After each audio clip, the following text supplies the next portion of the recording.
Il y a une ancienne parabole soufie qui raconte qu'un derviche cherchait l'illumination. Il jeûnait plus que les autres, priait plus longtemps, parlait peu, se privait de tout. Il voulait être pur, irréprochable, presque parfait. Un jour, il alla voir un vieux sage du désert et lui dit: Maître, je discipline mon corps, je contrôle mes pensées, je refuse mes désirs. Pourtant, je ne me sens pas en paix. Que me manque-t-il?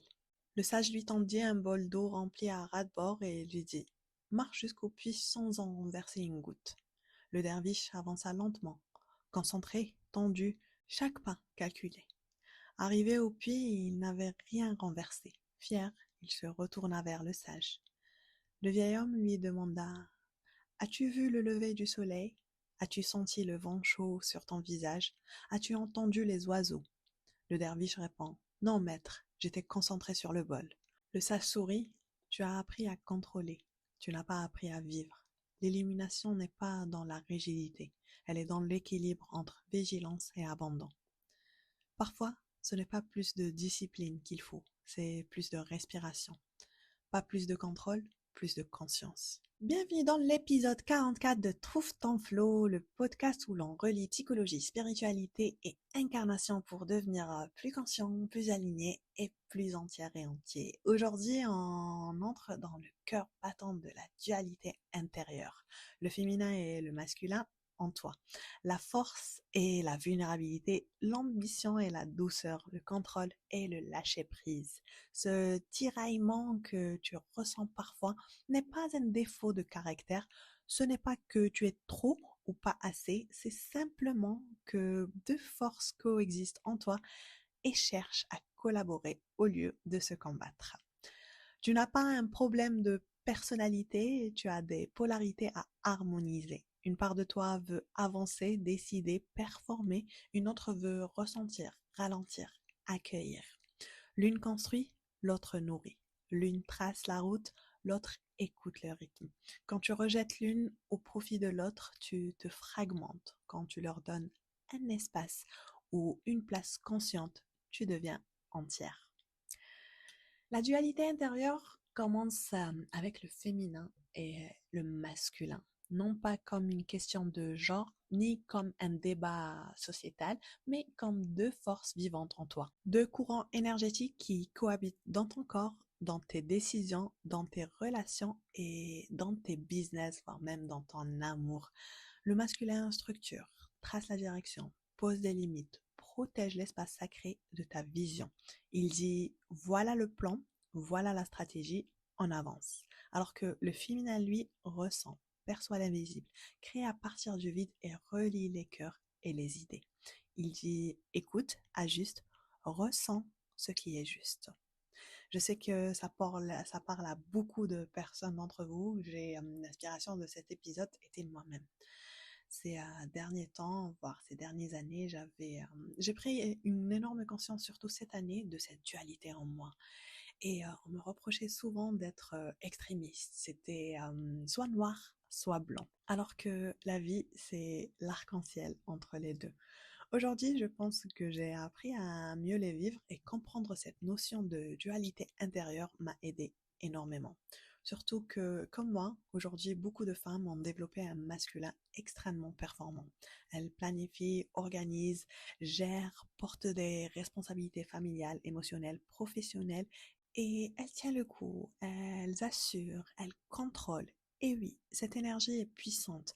Elle a permis l'indépendance, la solidité, la construction, ce qu'on appelle le strong independent woman, l'émancipation de la femme. Mais si cette force n'est pas équilibrée par la réceptivité, par l'écoute, par la capacité à ralentir et surtout la capacité à recevoir, le corps finit par dire stop.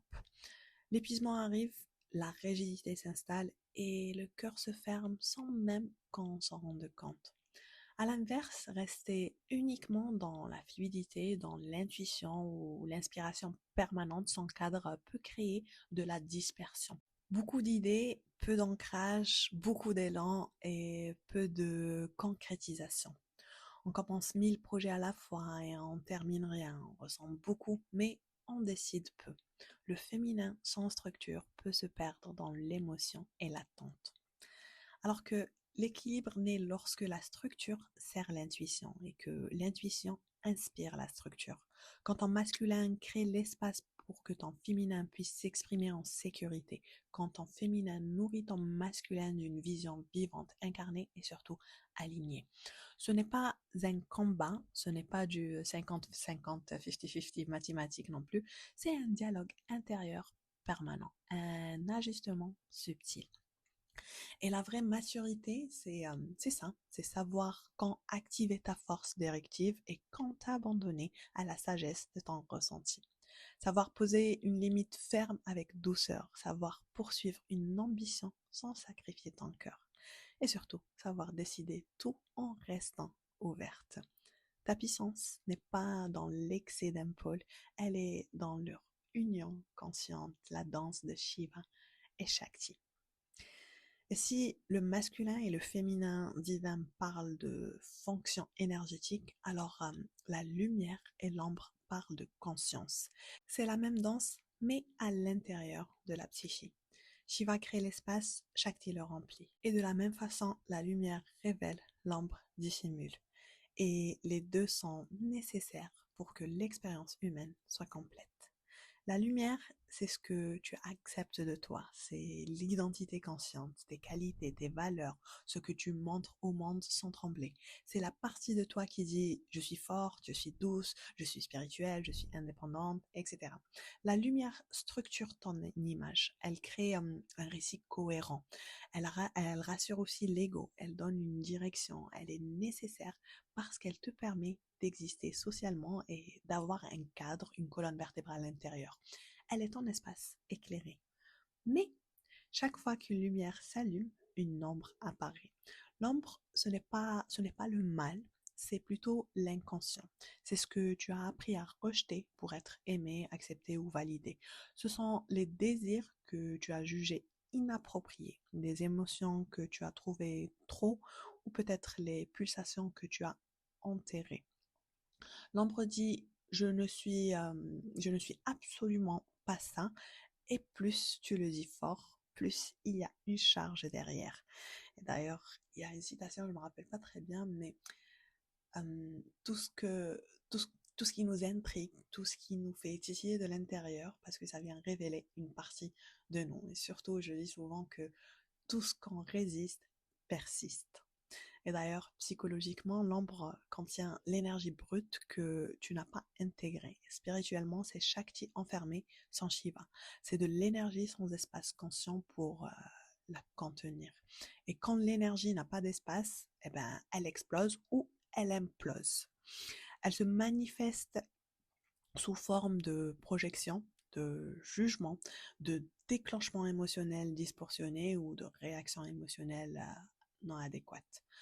Tu juges quelqu'un d'arrogant, regarde ton rapport à ta propre puissance. Tu critiques la sensualité d'une autre femme, observe ton rapport à ton propre désir. Et si tu condamnes la fragilité, peut-être que ta propre vulnérabilité a été bannie. L'ombre n'est que la version non éclairée de ta lumière. Comme un corps en 3 dimensions ne peut exister sans projeter une silhouette au sol, ta personnalité ne peut exister sans polarité interne. Plus ta lumière est forte, plus ton ombre est dense. C'est mathématique, c'est énergétique et surtout, c'est une loi. Et ici, le lien avec le masculin et le féminin devient évident. Le masculin intérieur, c'est la capacité d'observer, de tenir l'espace, de dire je vois. Alors que le féminin intérieur, c'est ce qui émerge quand tu observes sans juger. Les émotions, les sensations, les mémoires, etc. Quand ton masculin intérieur est mature, il ne fuit pas l'ombre, il la regarde, il la contient et il lui offre un espace sécurisé. Alors que quand ton féminin intérieur est libre, il ose révéler l'ombre et il ne cache plus. L'intégration commence là. Beaucoup cherchent la perfection spirituelle, donc être toujours lumineuse, toujours alignée, toujours good vibes, positive, love and light. C'est une illusion. une performance et une rigidité déguisée en sagesse. La souveraineté ne vient pas de la suppression de l'ombre, elle vient de sa reconnaissance. La vraie puissance, ce n'est pas je n'ai plus d'ombre, c'est juste pas possible. C'est je peux regarder mon ombre sans me dissocier. Quand tu intègres ton ombre, elle cesse de saboter et elle devient un carburant. Donc, la jalousie devient indication de désir non assumé, comme la colère devient un signal de limite non posée, et la honte devient porte vers une vérité plus profonde. Et là, la polarité s'équilibre. La lumière apporte la clarté, l'ombre apporte la profondeur, le masculin apporte la conscience et le féminin apporte l'énergie. Sans lumière, tu es inconsciente. Sans ombre, tu es superficielle. Sans masculin, tu es dispersé. Et sans féminin, tu es figé. La complétude n'est pas un état propre, c'est un état vivant, nuancé et parfois très souvent inconfortable, mais réel. Et dans le contexte de l'orientation sexuelle, cette compréhension est cruciale. Beaucoup de conflits intérieurs naissent d'une ombre collective ou d'un rejet social projeté à l'intérieur. Ce n'est pas l'orientation qui crée la souffrance, c'est la fracture entre lumière publique et ombre privée. C'est aussi la guerre intérieure entre ce que l'on ressent et ce que l'on croit devoir être. L'intégration commence quand le masculin intérieur dit je peux tenir cette vérité et quand le féminin intérieur répond alors je peux la révéler. La liberté n'est pas une question d'étiquette, c'est une question d'unité intérieure. Et l'unité ne vient jamais de la négation d'une polarité, elle naît de leur alliance. Après la lumière et l'ombre, et après Shiva et Shakti à l'intérieur, vient le rythme. Parce que la conscience intégrée ne reste jamais statique, elle respire, l'univers entier respire, ton corps respire, ton cœur respire, ta vie aussi. L'expansion, c'est le oui, c'est l'élan vers l'extérieur, créer, aimer, lancer un projet, tomber amoureuse, dire ce que tu penses sans trembler. C'est l'été de l'âme, tout semble fluide, les synchronicités s'alignent, tu te sens magnétique, visible, inspiré. C'est la phase où le féminin danse et le masculin soutient le mouvement vers l'avant. Mais encore une fois, aucune saison ne dure éternellement. La contraction, c'est le non sacré, c'est le retour vers l'intérieur, le silence après l'euphorie, le doute après la certitude et le repos après l'effort. C'est l'hiver de l'âme, moins de bruit, plus de profondeur. Ici, les émotions remontent, les deuils non faits demandent à être ressentis et les vérités inconfortables frappent à la porte. On nous a appris à glorifier l'expansion et à mépriser la contraction, à afficher nos hauts et à cacher nos bas. Pourtant, la contraction n'est pas un échec, c'est une incubation.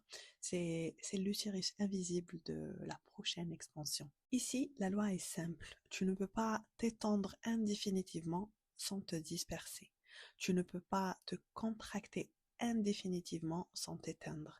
La vague a besoin du creux pour prendre de l'élan. Si tu juges tes périodes basses, si tu les qualifies de faiblesse ou de régression, tu coupes la racine de ton prochain envol. Une expansion sans conscience mène à l'explosion et une contraction sans amour mène à l'implosion. Et ici, encore une fois, la maturité, c'est apprendre à honorer les deux. Dire oui quand c'est aligné, dire non quand c'est nécessaire. Respirer avec la vie au lieu de lutter contre son rythme. Et si le souffle parle de croissance, alors la forme et l'essence parlent d'identité. Qui es-tu vraiment? Ce que l'on voit ou ce qui observe? La forme, c'est le visible. Ton corps, ton âge, ton compte bancaire, tes diplômes, tes statures relationnelles, professionnelles, ton histoire, quoi.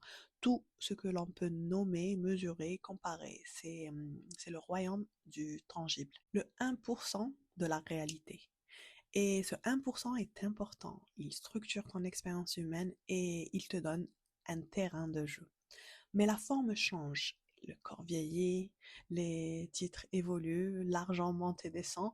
Et si ton identité repose uniquement sur la forme, alors tu vis dans une insécurité permanente. L'essence, c'est les 99% invisibles. La présence derrière les pensées, la conscience qui observe les émotions, le je suis avant toute description. Elle ne répond ni de ton orientation, ni de ton statut, alors là, ni de ton succès. Elle est. Point. Et autant qu'espèce, nous avons cette tendance à oublier cette vérité absolue. Nous sommes des êtres de conscience vivant une expérience humaine. Mais cette phrase devient dangereuse si elle est mal intégrée. Nier la forme ou nom de la spiritualité, c'est fuir l'incarnation. C'est devenir perché, déconnecté ou incapable de matérialiser.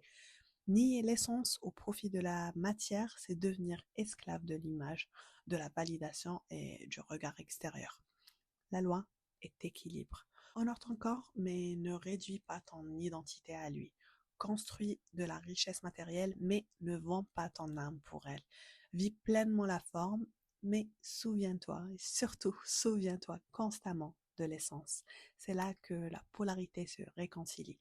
L'esprit descend dans la matière et la matière devient expression de l'esprit. Et une fois cela incarné, donc une fois incarné, l'énergie doit circuler. Sinon, elle stagne.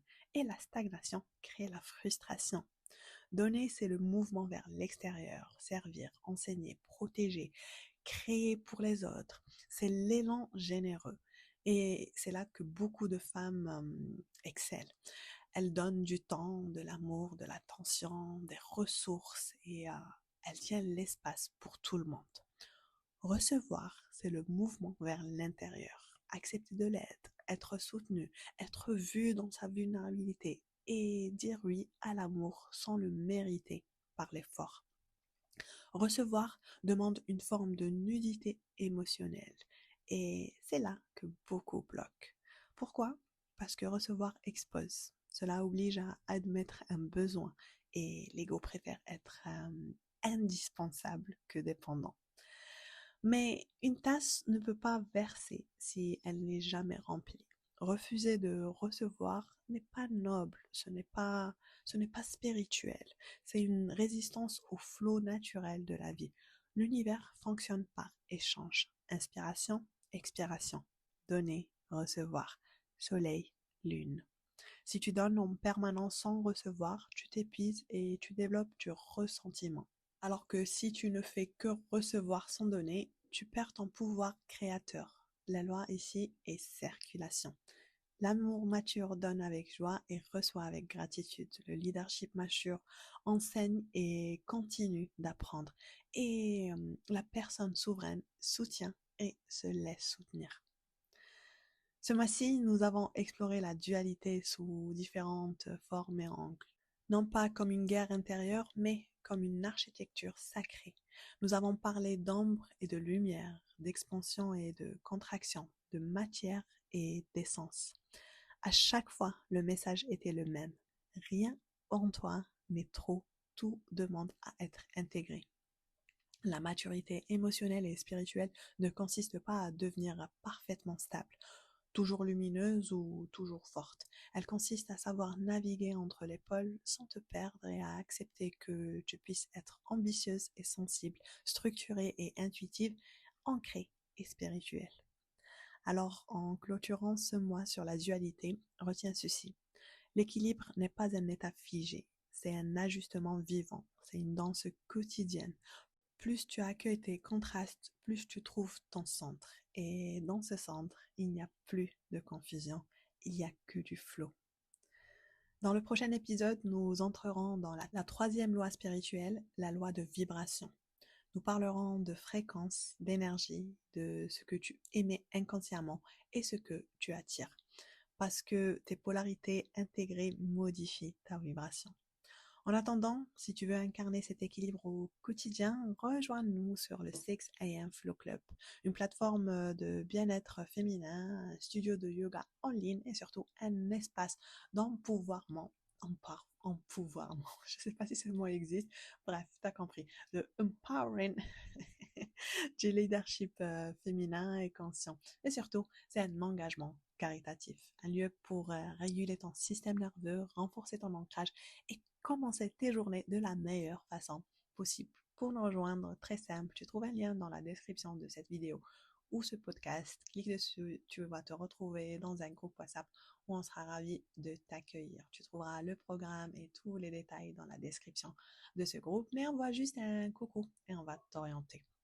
En attendant, je te donne rendez-vous dans le prochain épisode et je te dis, prends soin de toi, prends soin de ta dualité. Elle n'est pas une contradiction, elle est ta complétude.